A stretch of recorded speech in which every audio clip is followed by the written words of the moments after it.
Mga boss, basahin natin to. Kamara nagpasa ng resolusyon para mabigyan ng parangal si dating Speaker Romualdez. Diyos ko, ano na bang nangyari sa Pilipinas?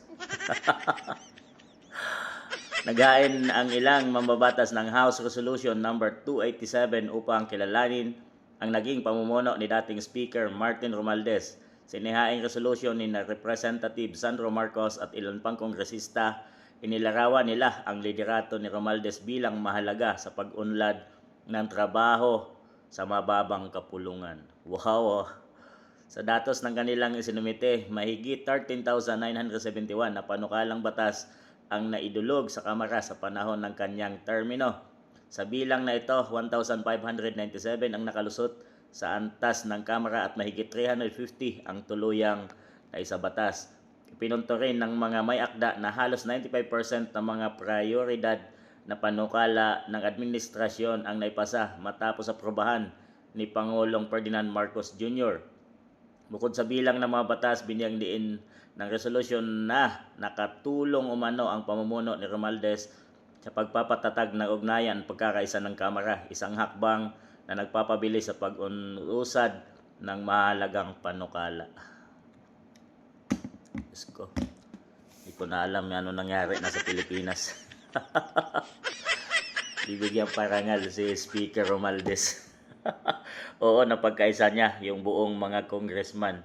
Napagkaisa niya na tulong-tulungan nabigyan ng mga kaso ang mga Duterte. So yun, mabilis. Nagawa talaga ni Speaker Martin Romualdez yun, mga boss.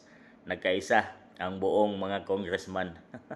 Pati sa mga budget insertion, sa mga flood control projects ng mga congressman, mga boss. Dahil yan sa pamumuno ni Speaker Martin Romualdez. At nung mailabas ni Saldico ang kanyang revelation, ay isa si Martin Romualdez sa mga may utak ng mga lahat ng yon, mga boss. So, bibigyan nila ng parangal ang taong ito. Na siya daw ang dahilan kung bakit nabago ang Kongreso. Totoo, nabago nga ang Kongreso sa pamumuno ni Speaker Martin Romualdez. First time na ang pinakarespetadong antas ng pamahalaan ngayon ay nagkakagulo na at parang di mo na alam kung anong mga batas ang kanilang ginagawa.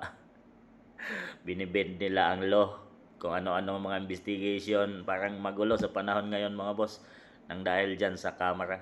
Pero bibigyan nila. Sunod nito, mga boss, gagawa nila ng rebolto si Speaker Martin Romualdez bilang bayani ng mga congressman, dahil siguro maganda at nakinabang ang mga maraming congressman sa pamamahala ni Speaker Martin Romualdez. Nasa palagay niyo, mga boss, sang-ayon ba kayo dito?